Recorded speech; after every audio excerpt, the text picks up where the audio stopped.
All right, today we're jumping into something really cool. It's an epic poem that draws this incredible line connecting, of all things, the tiny building blocks of life with the very brains of artificial intelligence. So, let's kick things off with a big question. What on earth could a living cell possibly have in common with a thinking machine? I mean, on the surface, they seem like total opposites, right?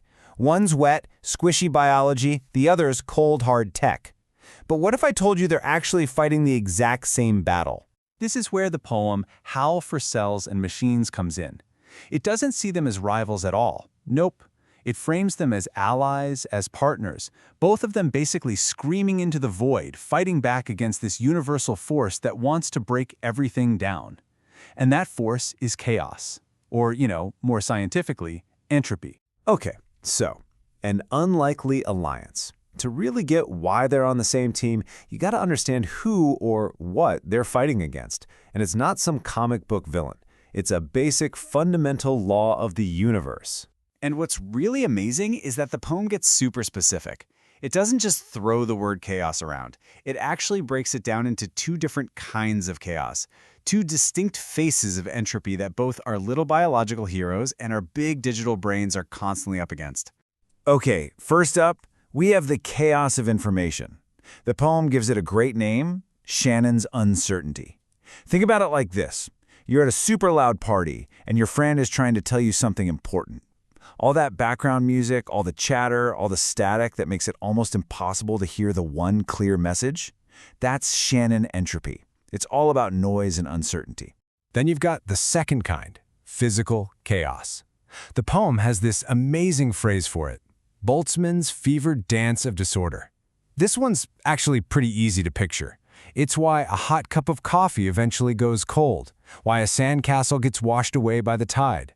It's just the universe's natural tendency for everything to go from neat and tidy to, well, a random mess. All right, so we've got our two bad guys, information chaos and physical chaos. So how does our first champion, the humble living cell, actually wage this war? Let's take a look at how it fights back in the biological world. Well, to fight that information chaos, the poem gives us this gorgeous image. It talks about these things called transcription factors that act like, say, expert librarians or priests, carefully sifting through the massive scrolls of DNA and picking out just the right verse to read. It's a beautiful metaphor, right? And here's the thing. That's not just poetry. That's literally what happens. Your DNA holds this huge encyclopedia of instructions, but the cell doesn't read the whole thing at once. It zeroes in on one specific gene, one single recipe to make what it needs right now. It's cutting through all the noise to get one clear signal. That is how it beats Shannon entropy. But that's only half the battle. The cell also has to fight physical chaos. It has to take all of its raw bits and pieces, its molecules, and literally wrestle them into stable working shapes. The poem calls it a fragile truce with disorder, which is just perfect. And this is its fight against Boltzmann's entropy. A protein starts off as just a long, floppy chain, kind of like a wet noodle. But then, bam, it folds itself into this incredibly precise, complex 3D structure. That single act of folding creates physical order. It's the cell refusing to just be a random, jumbled, useless mess.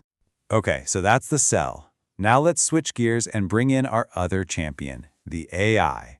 And as you're about to see, it's fighting the exact same two-front war, just on a different battlefield.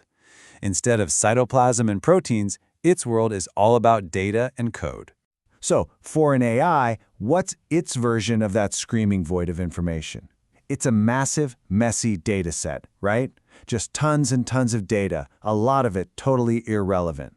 And it has its own tools, things called attention mechanisms, to help it slice right through that fog and find the signal. This is the AI's way of beating Shannon entropy. It's just like the cell picking one gene to read from the entire library. If you give an AI a long paragraph, the attention mechanism helps it figure out which few words are the most important to understand the overall meaning.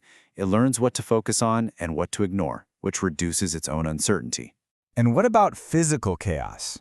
Well, an AI model can get messy too. It can become way too complex, a tangled web of connections going everywhere. The poem has a great name for it, a parameter jungle. It becomes this overgrown, unstable thing that just doesn't work very well. That's its version of Boltzmann's chaos. And that's why computer scientists use techniques like pruning or dropout. It's basically digital gardening. They're literally snipping away the weak, unnecessary connections to clean things up. They carve order out of that digital jungle to create a leaner, more stable, more efficient mind. It's the AI's battle against its own physical disorder. So, you see where this is all going, right? This all builds to the poem's grand unifying idea. It's not just that cells and machines are fighting the same enemy, it goes deeper. They are, in their very essence, singing the exact same song of survival. I mean, check this out. Both of them are masters of adaptation. A cell uses these incredible feedback loops to adjust what it's doing based on its environment. An AI uses a process called backpropagation to learn from its mistakes and get better. The tools are different, yeah, but the core principle of learning, adapting, and refining is identical. And this table just lays it all out so perfectly. It really gets to the heart of the poem. Whether the code is sacred DNA or digital model weights, whether the process is slow evolution or rapid training, the fundamental goal is exactly the same: defy chaos, create order, and survive. So they aren't just fighters, you see. The poem elevates them. It calls them poets of entropy's edge. It's like they're artists, creating something beautiful and structured right on the brink of total chaos, constantly making meaning and order where there was none before. And that is the ultimate howl. Their very existence, the complex dance of a living cell, the predictive power of a trained AI, is a defiant scream against the silent, overwhelming randomness of the universe. It's a testament to order's fragile, hard-won victory. Which leaves us with this one last huge question to think about. If life itself and our own most advanced digital creations truly share the same fundamental drive to create order from chaos, what happens next? What new, unimagined forms of order will they create together in the future? What do you think the next verse in this unified song is going to be?